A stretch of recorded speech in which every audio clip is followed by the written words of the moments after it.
로마서 14장 13절부터 23절까지 교독하겠습니다. 그런즉 우리가 다시는 서로 판단하지 말고 도리어 부딪힐 것과 거칠 것으로 형제 앞에 두지 아니할 것을 주의하라. 내가 주 예수 안에서 알고 확신하는 것은 무엇이든지 스스로 속되는 것이 없되 다만 속되게 여기는 그 사람에게는 속되니라. 만일 식물을 인하여 내 형제가 근심하게 되면 이는 내가 사랑으로 행치 아니하리라. 그리스도께서 대신하여 죽으신 형제를 내 식물로 많게 하지 말라. 그러므로 너희의 선한 것이 비방을 받지 않게 하라. 하나님의 나라는 먹는 것과 마시는 것이 아니요 오직 성령 안에서 의와 평강과 희락이라. 이로써 그리스도를 섬기는 자는 하나님께 기뻐하심을 받으며 사람에게도 칭찬을 받으리라. 이러므로 우리가 화평의 일과 서로 덕을 세우는 일을 힘쓰나니 식물을 인하여 하나님의 사업을 무너지게 말라. 만물이 다 정하되 거리낌으로 먹는 사람에게는 악하니라. 고기도 먹지 아니하고 포도주도 마시지 아니하고 무엇이든지 내 형제로 거리끼게 하는 일을 아니함이 아름다우니라. 내게 있는 믿음을 하나님 앞에서 스스로 가지고 있으라. 자기 옳다하는 바로 자기를 하지 아니하는 자는 복이 있도다. 자, 23절 같이 읽습니다. 의심하고 먹는 자는 정죄에 들으니 이는 믿음으로조차 하지 아니한 연구라. 믿음으로조차 아니하는 모든 것이 죄이니라. 아멘. 지금 로마 교회는 유대계 그리스도인들과 이방인 그리스도인들이 먹고 마시는 문제, 그리고 특정한 날에 대한 문제로 인해서 갈등하고 교회가 분열될 그런 위기에 처해 있습니다. 그런데 이것을 조금 범위를 확대시키면 기독교와 유대교의 관계 설정에도 큰 어떤 그런 시사하는 바가 많습니다. 기독교와 유대교는 지금까지도 뿌리 깊은 갈등 관계에 놓여 있습니다. 유대교는 예수 그리스도를 메시아로 인정하지 않을 뿐만 아니라 자신들만이 하나님께서 택하신 선민이라고 하는 특권의식에 빠져 있고, 반면에 기독교는 예수 그리스도를 십자가에 못 박아 죽였다는 이유로 유대인들을 핍박해 왔습니다. 그러다가 제2차 세계대전 때 독일 나치에 의해서 유대인 600만 명이 학살되는 끔찍한 사건이 일어나게 됩니다. 여러분들, 이러한 반유대주의를 대표할 수 있는 사람을 꼽자면 마틴 루터입니다. 우리는 종교개혁가로 이제 알고 있는데 유대인들 중에 끔찍히 싫어하는 사람 중에 바로 몇 손가락 안에 들어가는 사람이 마틴 루터입니다. 마틴 루터는 금방도 말씀드렸던 것처럼 예수 그리스도를 십자가에 매달아 죽였다라고 하는 이유로 반유대주의 신학을 이제 정립하고 그것을 주장했던 사람이에요. 그리고 그 영향을 받았던 사람이 바로 히틀러입니다. 그래서 히틀러에 의해서 유대인 600만 명이 학살되는 끔찍한 일을 당하게 된 거죠. 자, 이처럼 기독교와 유대교는 어떻게 보면 한 뿌리에서 나왔다라고 이렇게 이야기할 수 있습니다. 세계에 3대 유일신 종교가 있죠. 유대교, 기독교, 그리고 이슬람교가 3대 유일신 종교 아닙니까? 그 중에서 바로 이 이슬람교는 돌연변입니다. 그들이 아브라함을 조상으로 섬기고 예루살렘에 있는 성전을 그들의 본거지로 삼지만 전혀 다른 돌연변이다라고 이렇게 우리가 이해하시면 되겠어요. 그리고 유대교와 기독교는 한 뿌리에서 나왔지만 초기부터 끊임없이 갈등 관계에 있었습니다. 기독교 초기에는 로마에 의해서 기독교가 핍박을 받았던 것이 아니라 유대교인들로부터 핍박을 받았습니다. 그것이 사도행전 7장과 8장에 나오는 거죠. 그 스데반 집사가 돌에 맞아 죽잖아요. 그리고 바울이 다메섹으로 그 예수 믿는 사람들을 잡아서 옥에 가두기 위해서 가던 중에 예수를 만나지 않습니까? 자, 이처럼 기독교 초기에는 로마에 의해서 핍박을 받은 것이 아니라 유대인들로부터 대단히 많은 핍박을 받았어요. 그러다가 그 후에 로마에 의해서 이제 핍박을 당하게 됐어요. 이것처럼 기독교와 유대교는 지금까지도 평행선을 달리고 있고 끊임없이 갈등 관계를 유지하고 있습니다. 오늘 바울은 이 본문의 말씀을 통해서 로마 교회 내에 있는 유대계 그리스도인들과 이방인 그리스도인들 간의 갈등의 문제뿐만 아니라 이것을 조금 더 범위를 확대해서 유대교와 기독교가 서로 화합할 수 있는 원리를 제시하고 있습니다. 사도 바울은 로마서 9장부터 11장까지를 통해서 만민을 구원하시려는 하나님의 경륜에 대해서 언급하고 있습니다. 하나님께서 참 감람나무인 유대인들을 거룩한 나라, 제사장 나라로 삼으셔서 이방 민족들에게 하나님의 은혜를 전파하려고 하였습니다. 그러나 유대인들이 예수 그리스도의 복음과 은혜를 거부함으로써 구원의 순서가 바뀌게 되었습니다. 그래서 마태복음 20장 16절의 말씀과 같이 먼저 된 자가 나중되고 나중된 자가 먼저 되는 일이 벌어지게 된 것입니다. 따라서 돌감람나무인 이방인의 충만한 수가 먼저 구원을 받게 되었고 그 후에 복음과 은혜를 거부했던 이스라엘을 신이 나게 하여 그들도 예수를 믿고 구원을 받게 되었던 것입니다. 자, 우리 로마서 11장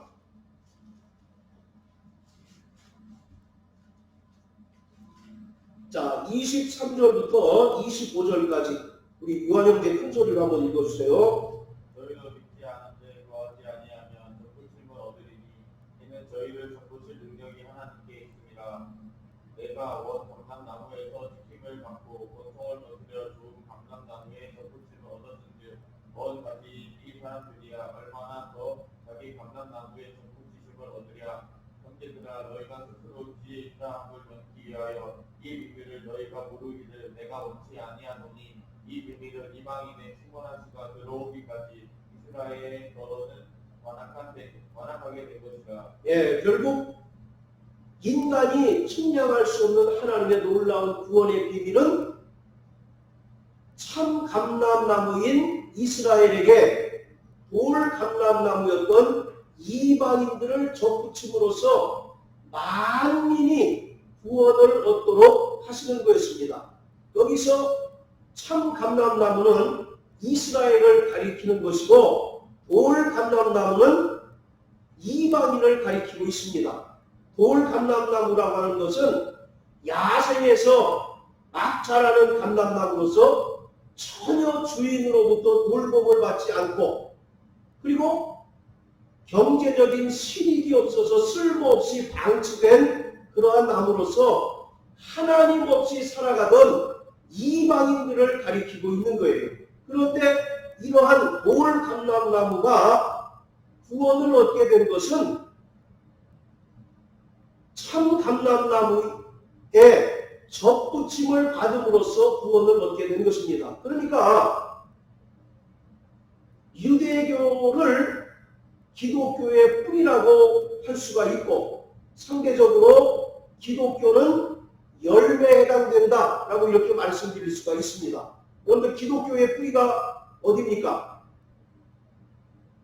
분명히 성경도 기록한 것처럼 돌 감람나무를 참 감람나무에 접붙이셨다라고 이와 같이 말씀하고 있잖아요. 참 감람나무가 누굴 가리킨다고 했습니까?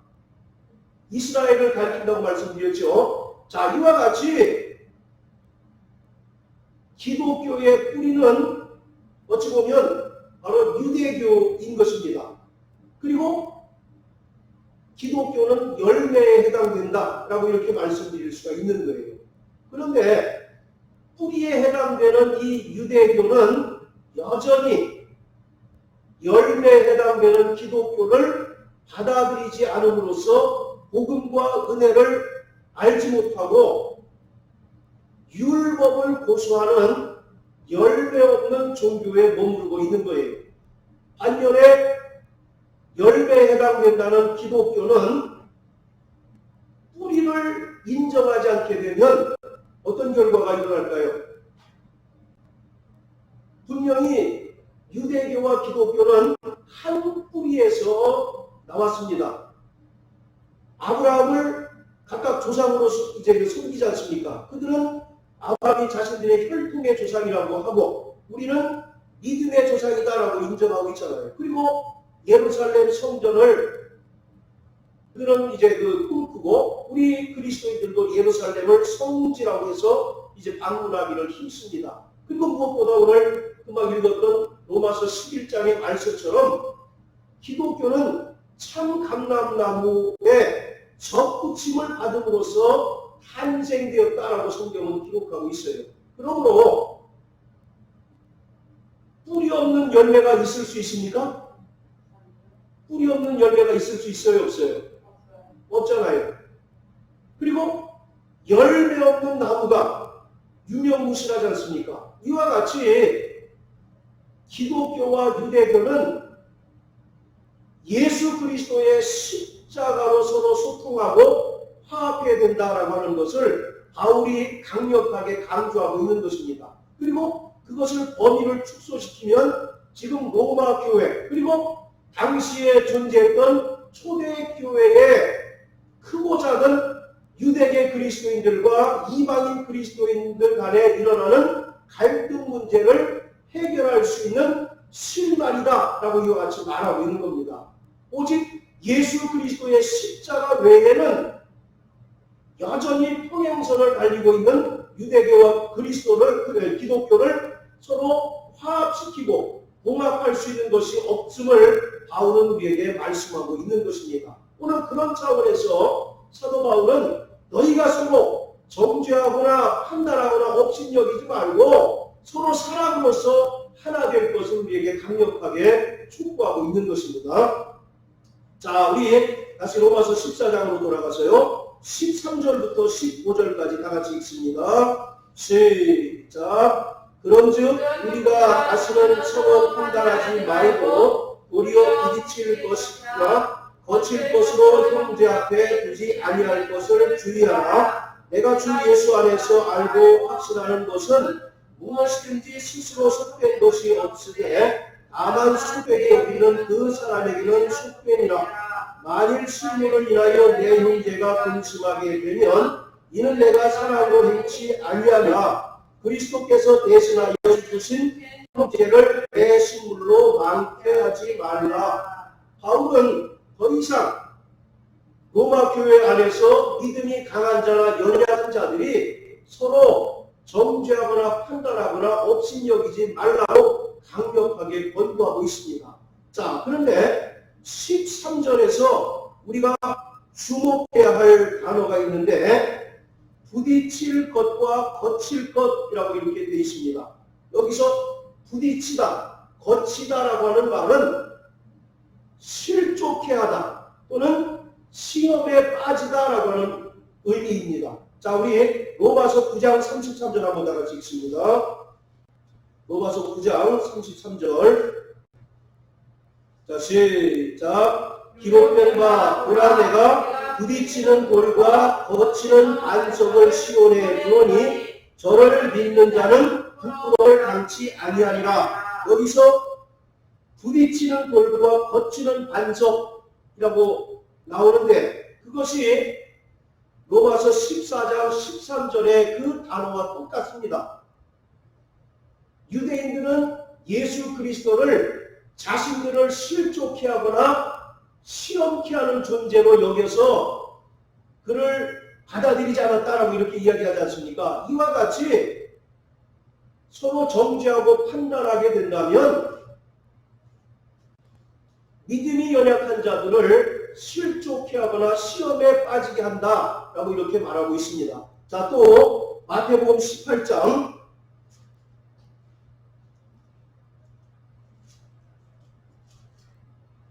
자, 7절입니다. 시작. 실족해 하는 일들이 있음을 인하여 세상에 화가 있도다. 실족해 하는 일이 없을 수는 없으나 실족해 하는 그 사람에게는 화가 있도다. 여기서 실족하다라고 하는 단어와 아까 로마서 14장 13절에 부딪히다, 거치다라고 하는 것이 같은 헬라어 단어를 씁니다. 여러분 우리가 보통 스캔들이라고 하는 영어 단어 아시죠? 그 단어가 이 실족하다라고 하는 말에서 유래가 되었어요. 그러니까 본래 실족하다라고 하는 것, 넘어뜨리다 또는 시험에 빠지다라고 하는 그런 의미인 것입니다. 자, 다시 14장으로 돌아가서요. 자, 이처럼 우리 믿는 자들이 진리 안에서 자유를 누린다 할지라도 그 자유가 혹시 믿음이 연약한 자들을 실족해 하거나 시험에 빠지게 한다면 자신의 자유를 제한할 수 있어야 한다라고 말하고 있습니다. 자, 우리 한번 고린도전서 10장 한번 또 볼까요?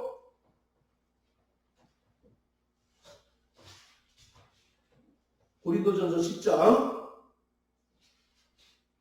자, 23절부터 24절 우리 9절 한번 읽습니다. 시작. 모든 것이 다하나 모든 것이 유익한 것이 아니요 모든 것이 다하나 모든 것이 법을 세우는 것이 아니니 누구든지 자기의 유익을 굽지 말고 남의 유익을 구하라. 여기서 모든 것이 가하다라고 하는 말은 지금 이 고린도 교회도 계속 말씀드리지만 우상에게 드려진 재물, 고기를 먹는 문제 때문에 교회 안에서 큰 이제 문제가 되었습니다.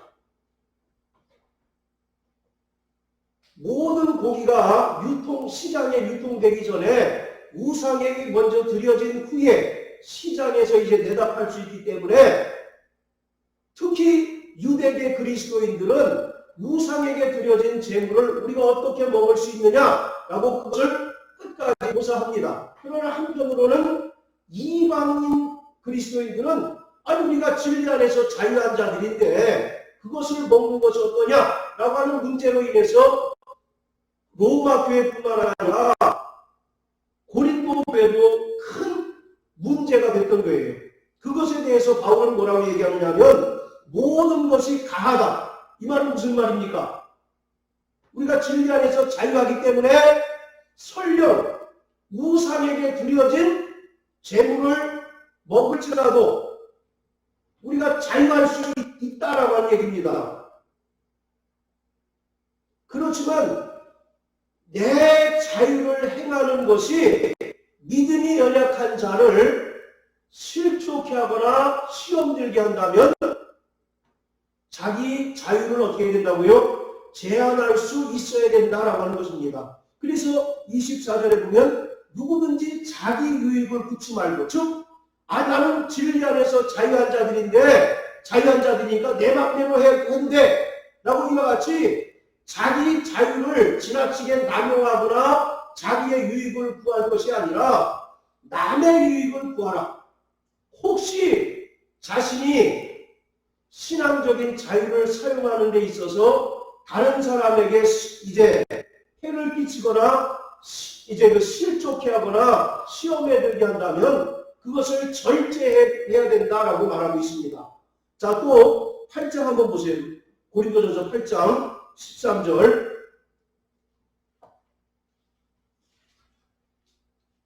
자, 먼저 4절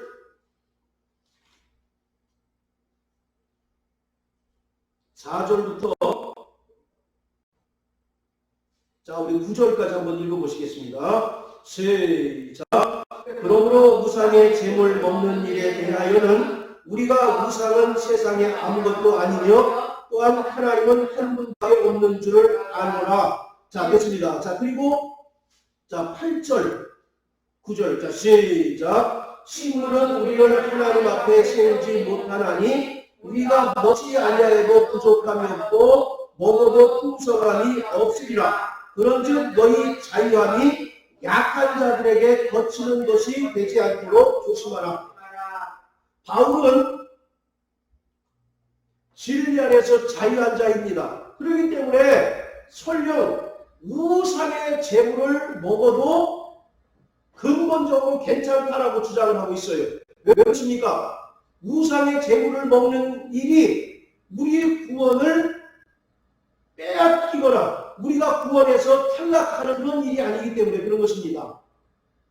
무슨 말씀인지 아시겠죠? 바로 우리는 우상의 제물이라도 먹을 수 있는 자유가 있어요. 왜 그렇습니까? 모든 것이 다 하나님께서 허락하신 것이기 때문에 그런 것이에요. 그렇지만 믿음이 연약한 자들이 내 신앙적 행위로 인하여 시험에 들거나 실족하게 될까봐 바울은 자신의 어떤 그 자유를 절제한다라고 말하고 있습니다. 자, 그리고 13절 한번 다 같이 읽으세요. 13절 시작. 그러므로 만일 식물이 내 형제로 실족해 하면 나는 영원히 고기를 먹지 아니하여 내 형제를 실족치 않게 하리라. 이것이 바로 바울의 신앙입니다. 바울은 기본적으로 진리 안에서 자유한 자입니다. 오늘 저와 여러분들도 진리 안에서 자유한 자들입니다. 할렐루야. 요한복음 8장 32절의 말씀처럼 진리를 알지니 진리가 너희를 자유케 하리라. 이와 같이 선포하고 계십니다. 우리는 예수 안에서 죄로부터 자유한 자이고 또 구약의 모든 율법으로부터 완벽한 자유를 얻은 자들이에요. 그래서 이 세상의 그 어떠한 것도 우리가 예수 그리스도로부터 받은 구원이나 자유를 끊을 수 있는 것이 아무것도 없습니다.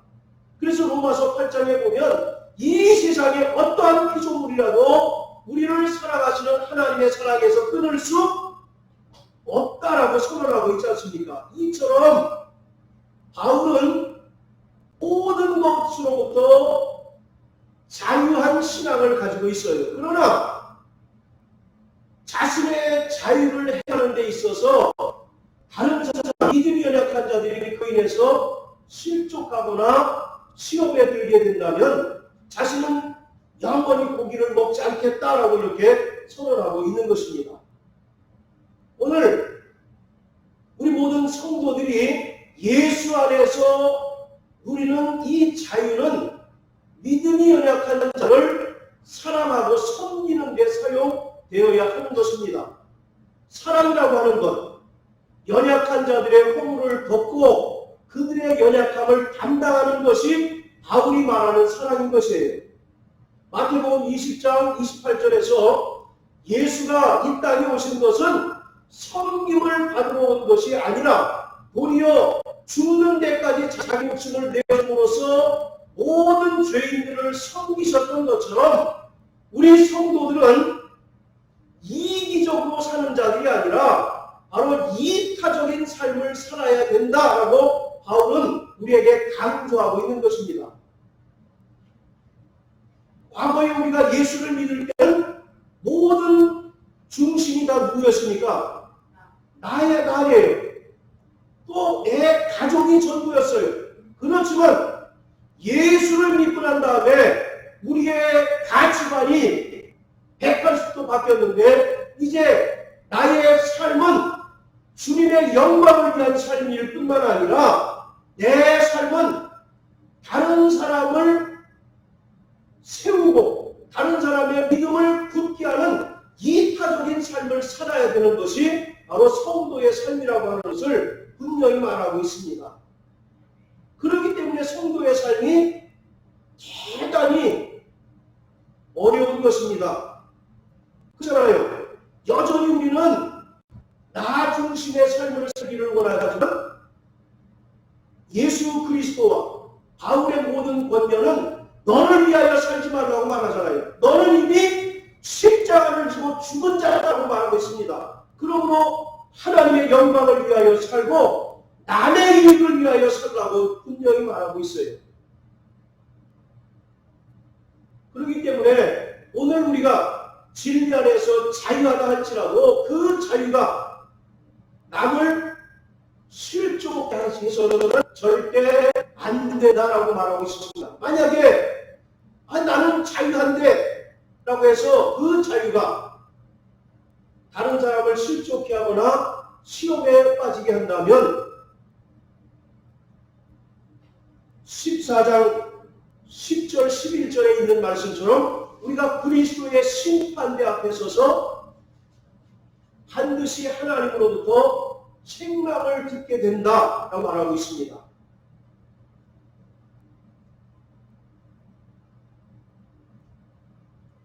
자, 다시 로마서 14장입니다. 자, 14절 15절은 다시 한번 바울의 근본적인 신앙을 강조하고 있습니다.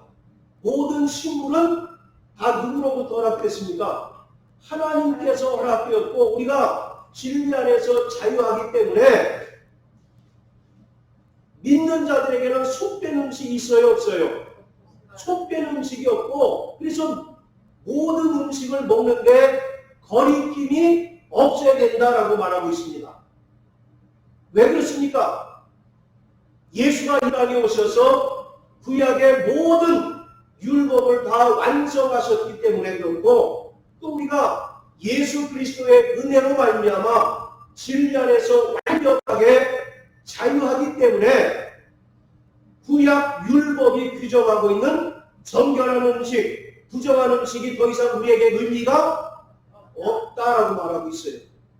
자, 우리 사도행전 10장 한번 보세요.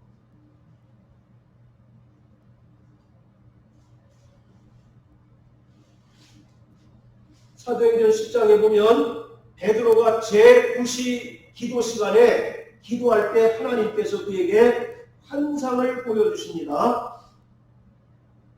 자, 우리 요한 형제 읽으세요. 자, 11절부터 15절까지. 하늘이 열리며 한 그릇이 내려온 것을 보니 큰 보자기 같고 네 길을 메어 땅에 들이었더라. 그 안에는 땅에 있는 각색 네발 가진 짐승과 기업과 공중이 나는 것들이 있는데 또 소리가 있으되 베드로야 일어나 잡아 먹으라 하거늘 베드로가 가로되 주여 그럴 수 없나이다. 헛되고 깨끗지 아니한 물건을 내가 언제든지 먹지 아니하여 잡나이까. 근데 또 두 번째 소리가 있어 하나님께서 깨끗하신 것을 내가 속되나 하지 말라 하더라. 예, 자, 베드로가 9시 시간에 기도하는 중에 환상을 보는데 그 보자기 안에 뭐가 담겨 있습니까? 각색 네발 가진 짐승과 기는 것과 공중에 나는 것들이 있어요. 그러면서 이것을 다 먹으라 라고 하는 음성이 들립니다. 그런데 베드로도 정통 유대인이기 때문에 여러분들 유대인들은 네발 가진 짐승 중에 먹을 수 있는 것과 먹지 못하는 것이 엄격하게 구별되어 있죠. 먹을 수 있는 것은 첫째, 굽이 갈라져 있고 그리고 대색임질하는 경우에만 먹을 수 있어요. 그러니까 유대인들은 돼지를 먹을 수 있을 리가 없습니까? 먹을 수 없죠. 자, 그리고 기는 것과 공중에 나는 것, 그런 것들도 여러 가지 제약이 있어요. 그래서 베드로가 주여 내가 철저하게 율법적인 생활을 했고 이런 것들은 먹을 수 없습니다 라고 했더니 15절에서 뭐라고 얘기합니까? 하나님께서 깨끗하게 하신 것을 내가 속되다 하지 말라. 하나님께서 이미 바로 진리 안에서 자유케 하셨고 예수 그리스도로 말미암아 구약의 모든 율법을 다 성취하셨다는 겁니다. 그렇기 때문에 우리에게 구약의 율법에서 규정한 대로 정결한 것과 부정한 것을 구분할 필요가 더 이상 없다라고 하는 것이죠. 그러나 여전히 그리스도인들은 그것을 지켜야 된다라고 주장을 하기 때문에 필연적으로 이방인 그리스도인들과 갈등 관계에 있을 수밖에 없는 거죠. 자, 또 디모데전서 4장을 한번 보십니다. 디모데전서 4장.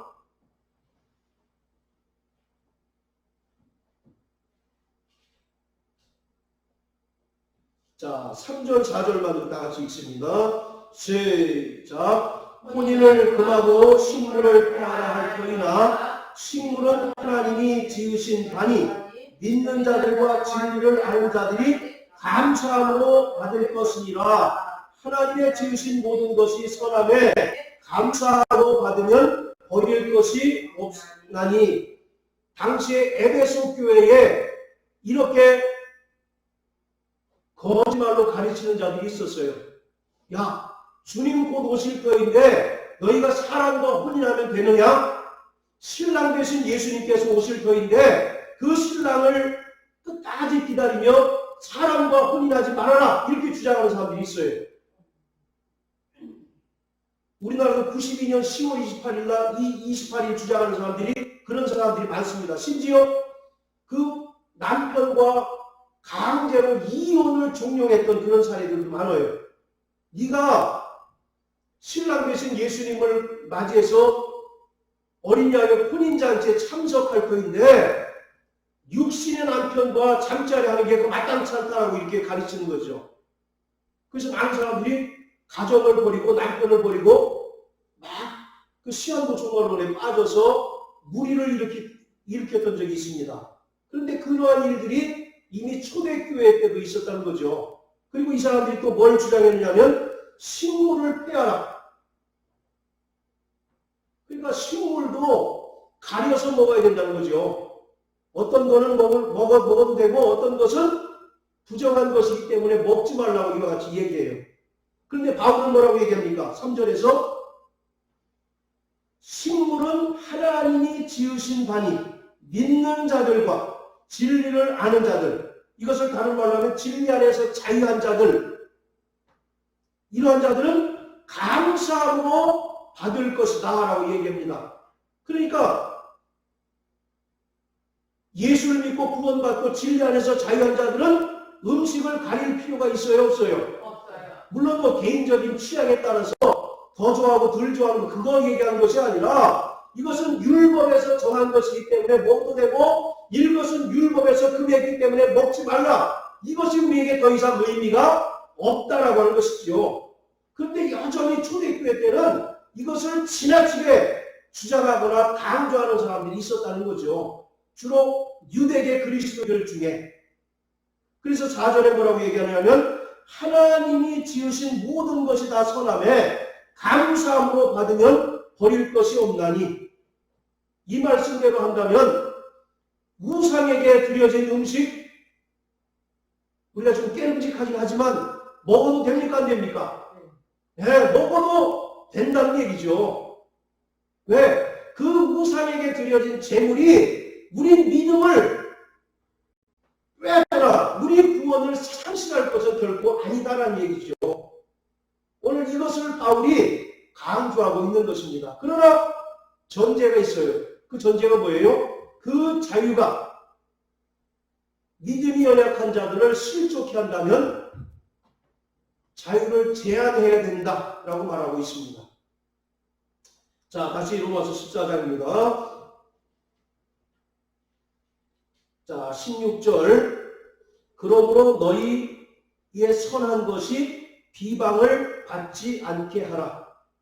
너희의 선한 것이 비방을 받지 않게 하라. 이 말은 교회 안에서 서로 갈등하고 싸우는데 그 상황을 불신자들이 예를 들어서 알았다고 생각해 보세요.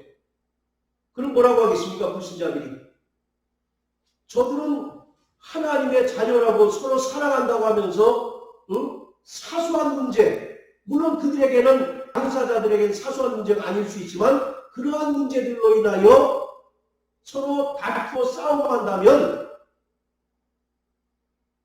불신자들이 조롱한다는 겁니다.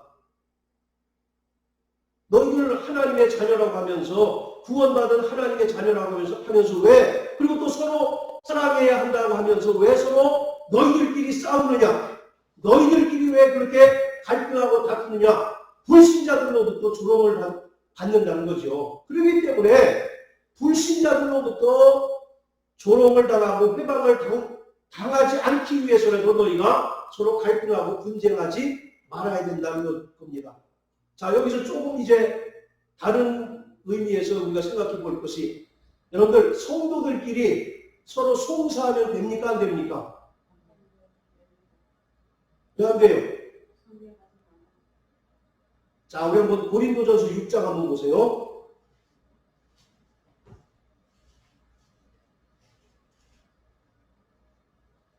자, 고린도전서 6장 1절입니다. 너희 중에 누가 다른 이로 더불어 일이 있는데 구태여 불의한 자들 앞에서 송사하고 성도 앞에서 하지 아니하느냐. 자, 6절 7절입니다. 형제가 형제로 더불어 송사할 뿐더러 믿지 아니하는 자들 앞에서 하느냐.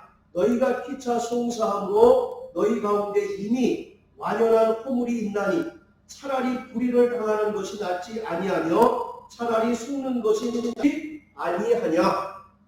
그러니까 바울은 기본적으로 형제와 형제끼리 성도들 간에 송사를 하지 말라는 것이죠. 왜 그렇습니까? 불신자들로부터 조롱 대상이 된다는 거죠. 7절에 얘기하지 않습니까? 차라리 너희가 불의를 당하고 억울한 일을 당하고 차라리 너희가 속을지라도 너희가 서로 다투고 송사한다는 것이 알려지게 되면 누구 이름에 먹칠하는 겁니까? 하나님 이름에 먹칠하는 것이고 너희들이 정말 구원받았는지도 의심하지 않겠느냐라는 얘기예요. 그 당시에 그 재판은요, 공개 재판입니다. 공개 재판. 시장 한복판에 큰 심판석을 두고 양 당사자가 거기서 서로 자기 주장을 막 하는 형태로 이제 심판이 진행돼요. 그러니까 모든 상황을 주위에 있는 사람들이 다 아는 거죠. 그런 상황에서 믿는 자 A, B가 서로 나와서 막 서로 잘못을 따져보세요. 믿지 않는 사람들은 뭐라고 얘기하겠습니까? 예수 믿는 것들이 왜 그러냐고 끝까지 있어요.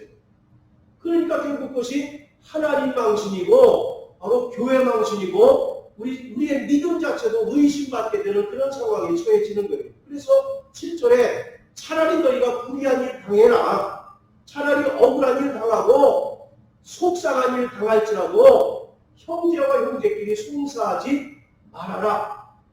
얘기하고 있는 거예요. 그런데 오늘날 어떻습니까? 교회에서 고소와 그 송사가 난무한 시대에 살아가고 있습니다. 그러니까 마태복음 5장 13절인가요? 소금이 만일 그 맛을 잃으면 무엇으로 짜게 하리요? 다만 길에 버리고 사람들에게 밟힐 뿐이다 라고 이와 같이 얘기하잖아요. 오늘날 교회가 욕을 먹고 교회가 정말 사람들로부터 질시의 대상이 된 것은 물론 그들이 마귀에게 속한 자들이기 때문에 그런 것이지만 그 책임의 90%는 교회에 있다라고 생각을 합니다. 우리가 하나님의 말씀대로 살고 복음에 합당한 삶을 살지 않기 때문에 결국 하나님께서 믿지 않는 자들을 통해서 우리를 책망하시는 것이다 라고 생각을 합니다. 그렇기 때문에 어쨌든 우리는 교회 안에 갈등이 없어야 할 뿐만 아니라 설령 갈등이 생기더라도 예수 그리스도의 그 십자가의 그 사랑으로 서로 화목해야 하는 거예요. 그것이 바로 하나님께 영광이고 또 하나님께서 이 땅에 교회를 세우신 목적을 온전히 이루는 가장 첫 번째 방법이라고 말하고 있는 것입니다. 자, 다시 로마서 14장입니다. 자, 우리 17절 다 같이 한번 읽습니다. 시작. 하나님의 나라는 먹는 것과 마시는 것이 아니요 오직 성령 안에서 의와 평강과 희락이라. 자, 따라하세요. 교회는 지상에 세워진 하나님의 나라다. 지상에 세워진 하나님의 나라다. 예, 바로 교회는 이 땅 위에 세워진 하나님의 나라입니다. 그래서 주님께서 교회를 통해서 이 땅에서 하나님의 뜻을 이루어가시는 거예요. 교회를 통해서 하나님의 나라를 확장해 가십니다. 그래서 계속 말씀드리죠. 하나님께서 가장 싫어하는 죄 중에 으뜸은 뭐냐? 교회를 해치는 일입니다. 자, 그런데 하나님의 나라는 먹는 것과 마시는 것이 아니고 오직 성령 안에서 의와 평강과 희락이라. 이것은 하나님 나라의 속성을 말하고 있습니다. 하나님 나라의 속성은 육체적인 것이 아니라 영적이다라고 말하고 있습니다. 먹고 마시는 것은 육체적인 것이죠. 그러나 성령 안에서 의와 평강과 희락이라고 하는 것은 철저하게 영적인 속성을 가리키고 있는 거예요. 그렇기 때문에 너희가 육체적인 특정한 음식으로 인하여 서로 다투거나 서로 정죄하는 것은 옳지 않다라고 말하고 있습니다. 자, 여기서 의와 평강과 희락, 이것이 굉장히 중요한데요. 이 의와 평강과 희락은 갈라디아서 5장 22절 23절에 나오는 성령의 9가지 열매를 3개로 압축하면 의와 평강과 희락이 됩니다. 갈라디아서 5장 22절에 보면 9가지 열매가 나오죠. 그 9가지 열매를 3개로 압축하면 의와 평강과 희락이 되는 거예요. 그리고 그것을 이제 늘리면 9가지 열매가 내려야 되는 겁니다. 그러니까 성령으로 말미암아 거듭난 자들은 반드시 의와 평강과 희락이 있어야 하고, 또 이 땅 위에 성령으로 말미암아 세워진 하나님의 나라인 교회 안에는 의와 평강과 희락이 반드시 있어야 된다는 거죠. 이 3가지 중에 하나라도 없으면 그 사람은 구원받은 자가 아니고 그것은 교회가 아니다라고 말하고 있는 겁니다. 자, 그렇다면 의는 뭡니까? 의. 이 3가지는요, 전부 2가지 측면에서 우리가 이해해 볼 수가 있습니다. 하나님과의 관계와 또 성도들과의 관계라고 하는 측면에서 이제 이해해 볼 수 있는데, 의라고 하는 것은 우리가 예수 그리스도의 은혜를 믿음으로 말미암아 하나님께 의롭다 인정받는 것, 칭의를 말합니다. 그것은 바로 구원을 얘기하는 거죠. 자, 그리고 사람과의 성도 간의 측면에서는 우리가 구원받았다면 반드시 구원받은 증거가 우리의 삶으로 나타나야 된다는 거죠. 우리 요한 형제 구원받았습니까? 구원받은 증거가 뭐예요? 구원받았다면 증거가 있어야 될 거 아니에요. 구원받은 증거가 뭡니까? 우리의 삶이 변하게 되는 겁니다. 그래서 에베소서 4장에 보면 썩어져가는 옛사람의 습관을 따라 살지 않고 너희가 신령으로부터 새롭게 되어지고 새 사람을 입으라. 할렐루야. 로마서 13장에는 너희가 주 예수 그리스도로 옷 입었다라고 말합니다. 주 예수 그리스도로 옷 입었다는 얘기는 침례받았다는 얘기죠. 즉 이와 같이 침례받은 자는 과거와의 단절입니다. 단절. 자, 구원받으셨으면 아멘 하세요. 그 구원받은 증거가 우리의 삶으로 나타나야 되는 거예요. 생각해 보세요. 아무리 따라가지고 하는 모습이 여전히 옛날하고 똑같아요. 그럼 사람 보기에도 그 사람이 구원받았는지 여부가 대단히 의심스럽지 않습니까? 바로 이와 같이 의라고 하는 것은 하나님과의 관계에서 우리가 의롭다 인정받는 것이고, 사람과의 관계에서는 내가 구원받는 증거가 내 삶을 통해서, 내 변화된 삶을 통해서 반드시 나타나야 된다는 거죠. 그것이 바로 바울이 말하는 의인 것입니다. 그리고 두 번째, 평강이라고 하는 것은 주님께서 주신 평안, 하늘의 평안을 말하고 또 성도들과의 관계에서는 화평케 하는 것을 말합니다. 화평케 되는 것을 말합니다.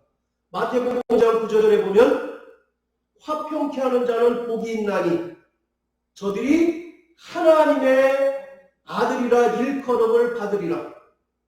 우리가 예수를 믿고 구원받았기 때문에 우리 안에 평안이 있어요. 그렇다면 이렇게 평안한 자들은 성도들 간의 관계 속에서 늘 끊임없이 분쟁을 일으키는 자가 아니라 화평케 하는 자여야 한다라고 하는 것입니다. 자, 그리고 세 번째, 희락. 희락은 기쁨이죠, 기쁨. 근데 이 희락이라고 하는 단어가 재밌는데, 여러분, 그 헬라어로 은혜라고 하는 말이 카리스입니다, 카리스. 따라해보세요, 카리스. 네. 근데 이 희락, 기쁨이라고 하는 말은 카라예요, 카라. 이 은혜라고 하는 말에서 나온 말입니다. 그러니까 은혜가 또 구원받은 자는 당연히 뭐가 있어야 된다는 겁니까? 기쁨이 있어야 된다는 거죠. 여러분 기쁨이 있으십니까? 네. 은혜 받고 구원받은 자는 당연히 당장 뭐 천지가 진동하는 그런 문제가 우리 앞에 놓여져 있다 할지라도 나는 하나님의 은혜로 구원받은 기쁨이 내게 있어야 된다는 거죠. 그게 하박국 3장의 얘기 아닙니까? 내게 모든 것이 다 빼앗기고 잃어버린다 할지라도 구원의 하나님을 인하여 감사하고 구원의 하나님을 인하여 기뻐하리라. 그것이 바로 하박국의 고백처럼 오늘 예수를 믿고 구원받은 자들에게는 그 심령에 이 세상 언어로 표현할 수 없는 놀라운 기쁨이 넘쳐야 한다는 것이죠. 오늘 그 기쁨이 여러분들의 심령 가운데 충만하게 되시길 바랍니다. 이 기쁨이 있으면 절대 우리는 신앙생활에서 실족하거나 시험에 빠질 수가 없어요. 내 환경을 돌아볼 때 도무지 기뻐할 것이 전혀 없지만 나는 예수의 은혜로 구원받은 하나님의 자녀가 되었고 천국 백성이 되었다는 그 한 가지 사실만으로 인하여 우리 안에 기쁨이 넘쳐야 합니다. 그게 바로 예수 믿는 자예요. 할렐루야. 그게 바로 예수 믿는 자가 누리는 기쁨인 것입니다. 자, 그리고 이 희락이 수평적으로 성도들 간에는 성령 안에서 교제하는 기쁨이 있습니다. 우리 성도들 간에 그런 사람들 많죠. 저 사람과 만나면 왠지 서먹서먹하고 거리낌이 있는 사람들이 있죠. 그러나 반대로 어떤 사람과 만나면 시간 가는 줄 모르고 정말 기쁨이 넘치는 사람들이 있죠. 성도들 간에 그런 기쁨, 사귀는 기쁨이 있어야 된다는 거죠. 이것을 갈라디아서 5장에는 성령의 9가지 열매로 표현하고 있습니다. 성령 받은 자는 당연히 은사도 나타나야 되지만 열매도 함께 따라야 됩니다. 그래서 은사도 주시고 또 열매도 주시는 거예요. 자, 그리고 18절 19절입니다. 이로써 그리스도를 섬기는 자는 하나님께 기뻐하심을 받으며 사람에게도 칭찬을 받느니라. 이러므로 우리가 화평의 일과 서로 덕을 세우는 일을 힘쓰나니 신앙생활은 하나님과의 관계와 사람과의 관계가 적절히 조화를 이루어야 된다고 말씀을 드렸죠. 하나님과의 관계에서는 하나님께서 기뻐하셔야 된다는 거죠. 히브리서 11장 6절에 믿음이 없이는 기쁘시게 못하나니 그렇기 때문에 바로 우리의 신앙생활을 하나님께서 기뻐하셔야 되는 것이고 그리고 수평적으로 성도들 간의 관계에서는 서로 칭찬을 받아야 된다는 것이죠. 여러분들, 자, 여기 보세요. 교회는 한 사람을 교회라고 합니까? 아니요. 최소한 두세 사람이 모여야 교회 공동체가 되는 거죠. 그래서 하나님의 피로 사신 성도들의 모임은 최소한 한 명을 가리키지 않지 않습니까? 2명 이상. 그래서 마태복음 18장에도 보면 너희가 두세 사람이 내 이름으로 모인 곳에, 그런 말씀 있죠. 바로 이 최소한 두세 사람이 모인 것을 바로 교회라고 얘기하고 있어요. 그렇기 때문에 오늘 교회 공동체에 속한 성도들, 교회에 지체된 성도들에게 성령의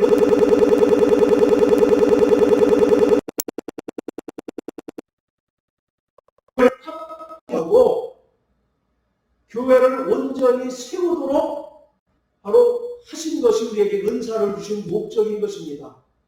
그렇기 때문에 우리가 각자의 그 지체로서의 역할을 충실히 해야 되는 거죠. 어떤 사람은 귀의 역할을 해야 되고, 어떤 사람은 눈의 역할을 해야 되고, 결국 그 모든 것이 다 건강한 교회 공동체를 세우는 일이 그 존재의 목적이라는 얘기입니다.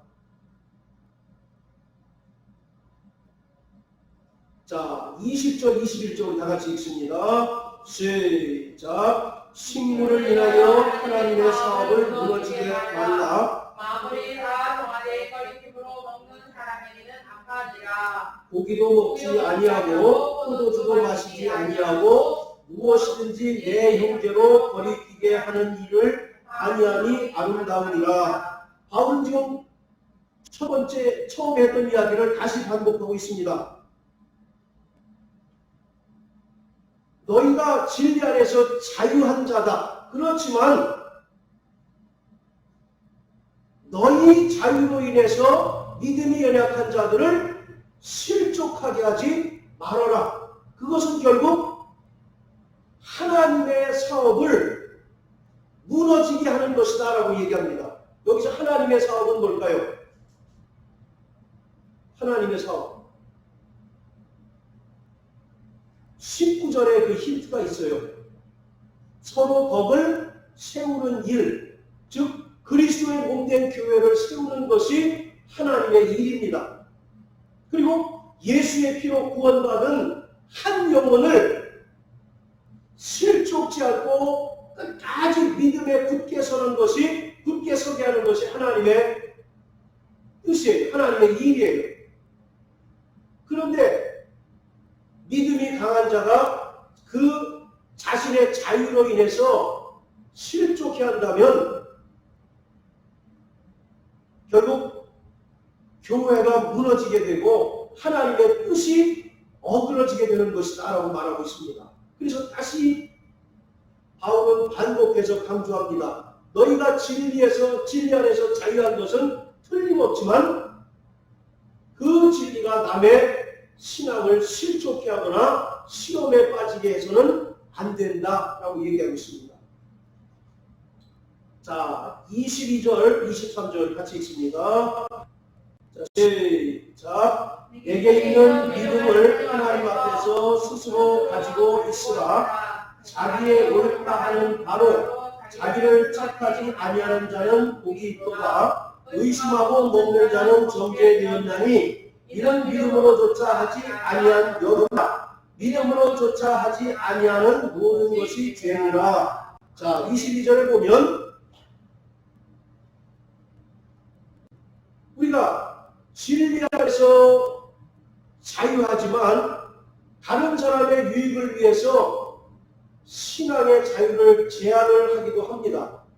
그렇다고 해서 우리 믿음이 위축되거나 갈등을 빚어서는 안 된다라고 하는 얘기입니다. 우리는 근본적으로 진리 안에서 자유한 자인 것을 믿으시기 바랍니다. 네, 우리는 모든 죄로부터 그리고 먹고 마시는 것, 특정한 날로부터 날의 문제에서 완전히 자유한 자예요.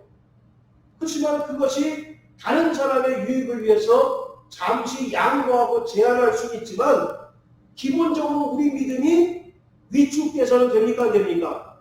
위축돼서는 안 되는 거죠. 그래서 22절에 보면 자기를 택하지 아니하다. 책하다라고 하는 말은 정죄하다 그런 뜻이에요. 그러니까 스스로 자기 자유를 제한했다고 해서 스스로 자기 믿음이 올무에 걸리거나 정죄되거나 위축되어서는 안 된다는 얘기죠. 그 대표적인 사례를 누구를 꼽을 수 있겠습니까? 사도 바울을 꼽을 수 있겠죠. 모든 것이 가하나 모든 것이 유익하지 않다라고 이렇게 얘기하잖아요. 그와 같이 기본적으로 바울은 자신이 진리 안에서 자유한 자임을 분명히 강조합니다. 그렇지만 믿음이 성숙하지 못한 자, 믿음이 연약한 자를 실족해 하거나 또 그들을 시험에 빠뜨리지 않기 위해서는 자기의 자유를 제한한다라고 이렇게 고백하고 있는 거예요. 자, 그리고 23절에 의심하고 먹는 자는 정죄되었다. 전혀 자신의 믿음의 그릇이 크지 않은데 마치 큰 것처럼 하지만 그 마음에 의심하고 먹는다면 그 안에 신앙의 갈등이 생길 수밖에 없고 양심의 가책을 받을 수밖에 없다는 얘기죠. 여러분, 우리가 제사에 드린 음식을 먹어서는 안 됩니까? 아니면 먹어도 됩니까?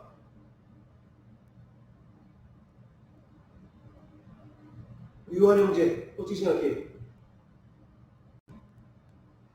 한동안 초대에 갔더니 할머니들이 여러분들 그 배 있잖아요. 배 윗둥을 싹 잘라가지고 제사장에 올리지 않습니까? 꼭 주고 이제 그런 것들만 주더라고요. 그래서 한동안 굉장히 이제 아주 꺼려졌습니다. 그래서 일부러 이제 안 먹고 그냥 이제 자리를 뜨고 그랬는데 여러분 어떻습니까? 제사상에 올려진 음식 고린도전서 11장에 보면 재물을 먹는 것에 대해서 굉장히 바울이 질타하지 않습니까? 귀신의 잔과 또 하나님의 그 성찬을 겸할 수 없다고 이렇게 얘기하잖아요. 어떻게 보면 좀 모순되는 것 같지 않습니까? 자, 어떻게 생각하세요? 내가 그것을 알고 일부러 의의로 먹지는 않았지만 네. 기도하고 감사하고 먹으면 되는 거죠. 예. 그게 이제 정답일 것 같습니다. 바로 우리는 기본적으로 진리 안에서 자유한 자예요. 그런데 그것 때문에 거리낄 필요가 없다는 얘기죠. 그런데 그만한 믿음을 갖지 못한 자가 믿음이 큰 자를 따라한다고 해서 그것을 먹게 된다면 그 사람은 정죄받고 그 안에 양심의 가책을 느끼고 믿음의 어떤 그 혼선을 일으킨다는 얘기입니다. 오늘 바울은 단지 먹고 마시는 문제에만 얘기했는데 이것이 먹고 마시는 문제에만 국한된 것이 아니라 우리 신앙의 모든 전반적인 문제도 다 이제 해당이 되는 거예요. 우리는 기본적으로 자유한 자입니다. 그렇기 때문에 우리는 모든 것에서 자유할 수 있어야 되지만 그 자유에 자신의 믿음이 따라가지 않고 의심하는 경우에는 차라리 행하지 않는 것이 훨씬 더 낫다는 얘기입니다. 그렇기 때문에 우리는 모든 행함에 있어서 자유한 자 되시기를 바랍니다. 그리고 의심하지 않게 되시길 바랍니다. 그럴 때 우리에게 거리낌이나 올무에 빠질 염려가 없는 거예요. 이것은 단지 먹고 마시는 또는 어떤 특정한 날에 관한 문제가 아니라 우리 신앙생활의 전반에 관한 겁니다. 모든 것을 믿음 안에서 해야 되되 자신의 믿음이 그만 따르지 못한데 그것을 하게 된다면 그 사람은 틀림없이 신앙의 가책, 양심의 가책을 느끼고 그 믿음이 바로 정죄될 수 있다는 얘기죠. 그렇기 때문에 오늘 우리는 정말 무엇보다 교회를 사랑하는 자 되시길 주의 이름으로 축원합니다. 바울이 계속 이야기하는 것은 결국 교회거든요. 교회.